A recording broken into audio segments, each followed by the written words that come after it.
مرزا محمود احمد کے متعلق مختلف موضوعات پر ہم نے بحث کی ہے۔ سب سے اہم موضوع جو تھا وہ اس کی بدکاری تھی، اور جب تک اس کے بد انجام کا ذکر نہ کیا جائے اور لوگوں کو بتایا نہ جائے تو یہ موضوع یا مضمون بالکل نامکمل رہے گا۔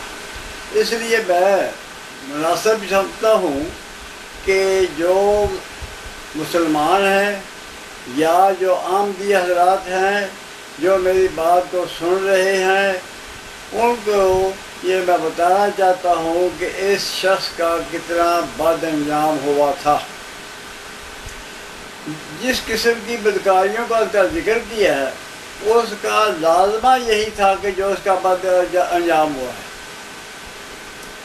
سن 1955 میں اس پر فالج کا حملہ ہوا تھا۔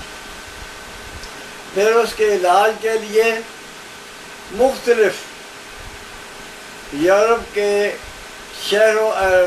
یورپ کے حصوں میں گئے تاکہ ان کا علاج ہو، خاص طور پر جرمن میں گئے تاکہ وہ صحت یاب ہو جائے، اور کراچی میں بھی ایک اہم ڈاکٹر جمعہ تھا، اس کے پاس بھی گئے تاکہ ان کی بیماری جو ہے وہ ٹھیک ہو جائے۔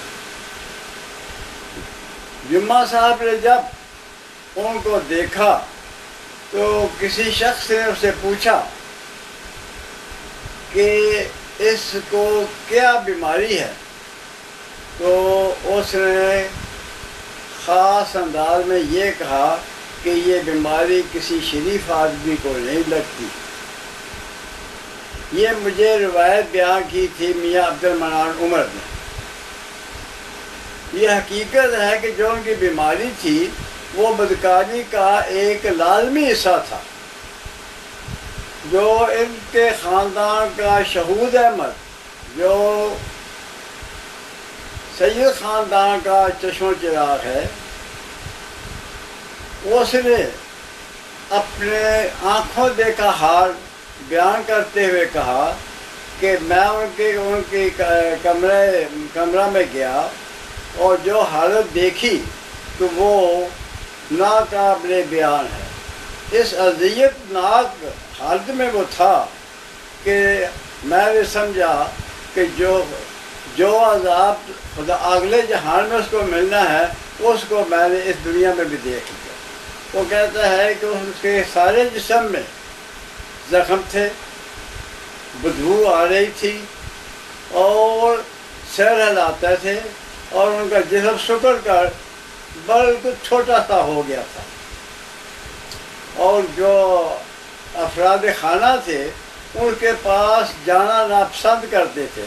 جو نوکر ہوتے تھے ان کو کچھ دوائی دینے کے لیے یا کمرہ صاف کرنے کے لیے یا بستر صاف کرنے کے لیے کہا جاتا تھا، وہ بھی اپنے ناک پر کپڑا رکھ کر اندر جاتا تھا، اتنی بدبو آتی تھی۔ باوجود اس کے کہ اس کمرے میں خوشبو بھی پھیلائی جاتی تھی، خوشبو بھی پھینکی جاتی تھی، اس کا بھی چھڑکاؤ کیا جاتا تھا، لیکن اس کی بستر سے اور ان کے زخموں سے اور اس کے جسم سے اتنی بدبو آتی تھی کہ کوئی آدمی وہاں نہیں جاتا تھا۔ تو اس طریقے سے شہود احمد نے ان کی بیماری کا ذکر کیا۔ اس کی تائید جو ظفر اللہ صاحب کے اس تقریر سے ہو سکتی ہے جو انہوں نے اس کی حالت دیکھ کر مسجد میں تقریر کی تھی، اور اس مجلس کا جو صدر تھے میاں رفیع احمد تھے، تو صاحب نے کہا کہ میں حضور کو ملنے گیا۔ میں یہ پہلے عرض کر دوں کہ جب بھی کوئی اس قسم کا آدمی نے اس کو ملنے جاتا تھا تو پہلے خوشبو وغیرہ چھڑک دی جاتی تھی، اور اس کا معمول کا بیک اپ کر دیا جاتا تھا، داڑھی کو صاف کر دیا جاتا تھا، اور بستر وغیرہ بالکل ٹھیک کر دیے جاتے تھے، اور ان کو بے ہوشی کا ٹیکہ بھی لگا دیا جاتا تھا تاکہ جو آنے والا ہے اس کو سکون کی حالت میں دیکھے۔ بہرحال جب چودھری صاحبوں کے کمرے میں گئے تو ان کی حالت دیکھی تو حالت دیکھنے کے بعد انہوں نے ایک تقریر کی اور اس میں کہا کہ جو حالت میں نے خلیفہ صاحب کی یعنی مرزا مامور کی دیکھی ہے وہ ہمارے بعد ہمارے برے اعمال کا نتیجہ ہے. یہ حالانکہ اتنا بڑا پڑھا لکھا آدمی، اتنا ذہین آدمی، اتنا وکیل آدمی، اتنی منطقی گل کرنے والا آدمی، مجھے نہیں سمجھ آتا کہ انہوں نے یہ جماعت کی بدعمالیوں کو خلیفہ صاحب کی بیماری کے ساتھ کیسے چسپاں کرتی. یہ تو عیسائیوں والا ہی عقیدہ ہوا نا کہ حضرت عیسیٰ علیہ السلام جو ہیں وہ ہمارے گناہوں کا بوجھ اٹھا کے لے گیا. تو یہ چودھری صاحب کا کہنے کا مقصد یہ تھا کہ جو جماعت احمدیہ بدکارائیاں کرتی ہے، برے کام کرتی ہے، اس کی سزا جو ہے وہ خلیفہ صاحب بھگت رہے ہیں. یہ عجیب منطق. بہرحال اینی ہو کچھ بھی ہو، بات یہ ہے کہ انہوں نے خلیفہ صاحب کی حالت کا ذکر کر کے لوگوں کو بتا دیا کہ وہ نہایت ہی کربناک اذیت ناک بیماری میں مبتلا ہیں.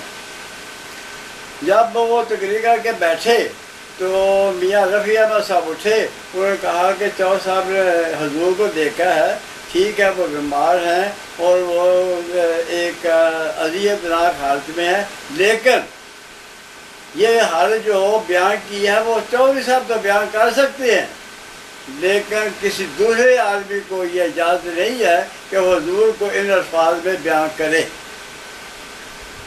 بہرحال شودی کی اطلاع اور چودھری فلاں کی اطلاع یہ واضح کرتی ہے کہ وہ کس حالت میں مرا اور کس حالت میں وہ 10 سال اس نے، یہ بھی میں بیان کروں کہ 10 سال اس نے اس چارپائی میں گزارے، بستر پر گزارے، بے عملی زندگی گزاری اور اذیت ناک زندگی گزاری اور اس میں مرا. شودی یہ بھی کہتا ہے کہ اس کا یہ ہوتا تھا کہ جب بعض اوقات اپنا گند جو تھا وہ اپنے منہ پر مار لیتا تھا، اس کی وجہ سے اس بعض اوقات اس کے جو ہاتھ ہوتے تھے وہ چارپائی کے ساتھ باندھ دیے جاتے تھے تاکہ اپنا گند جو ہے وہ اپنے منہ پر نہ ملے. یہ تھا وہ. اس کے ساتھ ایک واقعہ اور میں بیان کرتا ہوں کہ ایک نور الحق جس کا یہ دعویٰ ہے کہ یہ جو تفسیر ہے میں نے لکھی ہے، وہ کہتا ہے کہ ایک دفعہ حضور کو میں بہت یاد آیا تو حضور یہی کہتے تھے اب نور الحق پاوا کو بلاؤ. جو پاوا تھا اس کا عرف تھا. خلیفہ صاحب کہتے ہیں اب نور الحق پاوا کو بلاؤ. تو جو بیوی پاس بیٹھی ہوتی تھی وہ سمجھے کہ اب چلو وہ بھول جاتا ہے، تو جب بھول جائے گا وہ بات کو چھوڑ دے گا. پھر 15-20 منٹ کے بعد نور الحق پاوا کیوں نہیں آیا؟ تو انہوں نے کہا کہ یہ نہیں چھوڑے گا، نور الحق پاوا کو بلا ہی لو. یہ بات جو میں بیان کر رہا ہوں یہ نور الحق کی اپنی بیان کی ہوئی ہے، کہ میری بیان نہیں کی ہوئی. وہ کہتا ہے کہ آخر کار انہوں نے بلا کے مجھے حضور کے پاس کمرے میں لے گئے. تو مجھے دیکھ کر کہتا ہے تم نور الحق پاوا ہی ہو نا؟ میں کہا حضور میں پاوا ہی ہوں، سمجھے. تو پھر وہ کہہ کے مارنے ہنسنے لگا. یہ تھی اس کی وہ کیفیت بیماری میں. یہ اس کو کہتے ہیں پاگل پن، دماغ کی خرابی.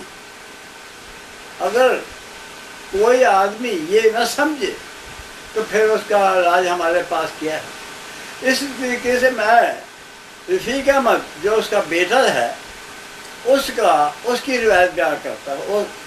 وہ کہتا ہے کہ ایک دن بشرا کے پاس چابی تھی اس کمرے کی جس میں وہ لیٹے ہوتے تھے. تو ایک دن میں نے اس کو کہا بشرا کو کہ مجھے حضور ابا سے ملاقات تو کروا دو. اس نے دروازہ کھولا تو میں اندر گیا تو اس نے میری بازو پکڑ لیا، اتنے زور سے پکڑا. میں حیران تھا کہ یہ بیمار آدمی ہے، میرے اس نے اس طریقے سے پکڑا مجھے اپنا بازو چھڑانا مشکل ہو گیا. تو وہ جب میرے بازو کو پکڑ کر زور زور سے رونے لگا اور کہنے لگا ابا ابا ابا ابا اس قسم کے باتیں دینے لگے. کہنے لگا مجھے تو اس کے اس حال کو دیکھ کر بہت ترس بھی آیا اور کچھ افسردہ بھی ہوا. میں نے اپنا بازو چھڑایا اور باہر آ گیا. تو یہ ہے اس کی بدکاری کا نتیجہ. 10 سال آپ لوگ کہتے ہیں مسلم آؤٹ. جو آدمی 10 سال بیکار زندگی بسر کرتا ہے، اذیت ناک بیماری میں زندگی گزارتا ہے، جس کو اپنے ہوش نہیں جاتی، اس کا جسم جو ہے وہ زخموں سے چور ہے، بدبو آتی ہے، اپنے اور بیگانے اس کے پاس جانا پسند نہیں کرتے، بیٹے اس سے ملنا نہیں پسند کرتی، بیویاں جو اس سے جدا ہو گئی ہیں، الگ ہو گئی ہیں، اس کو ایک کمرے میں بند کیا ہوا ہے اور تالا لگایا ہوا ہے. یہ تھی اس کی وہ حالت آخری 10 سالوں کی جو اس پر گزری. اگر آپ بھی اسے حال سب یہ نہیں، تمام عام بھی یہ جانتی ہیں کہ اس پر فالج کا حملہ ہوا اور وہ اذیت ناک بیماری میں مبتلا ہوا اور 10 سال بستر پر پڑا رہا. اور سب جانتے ہیں کہ جب 10 سال آدمی بستر پر پڑا رہے تو اس کے جسم پر کیا حالت گزرتی ہے. میں عام حضرات سے کہوں گا کہ اس کی جو 10 سال کی بیماری ہے، جو اس کا 10 سال بستر پر پڑے رہنا ہے، جو اس کی اذیت دار بیماری ہے، اس کو مد نظر رکھ کر یہ سمجھ لو کہ یہ میاں مسلم اور نہیں ہو سکتا. میں یہ نہیں کہتا کہ انسانوں کو بیماریاں آتی ہیں، کوئی فرق نہیں پڑتا، لیکن بات تو یہ ہے کہ ایک مسلم مود ہے، ایک معمول من اللہ ہے، وہ اس قسم کی عظیم ناک بیماری میں مبتلا ہوتا ہے تو یہ سمجھ لو کہ یہ آدمی نیک نہیں. پھر بیماری بھی وہ آتش کی، سوزاک کی، یہ بیماری اس کو آتش اور سوزاک کی تھی، جس کی بنا پر اس کا جسم جو تھا مفلوج ہو چکا ہوا تھا اور دماغ معوف ہو چکا ہوا تھا، زبان گم ہو چکی ہوئی تھی.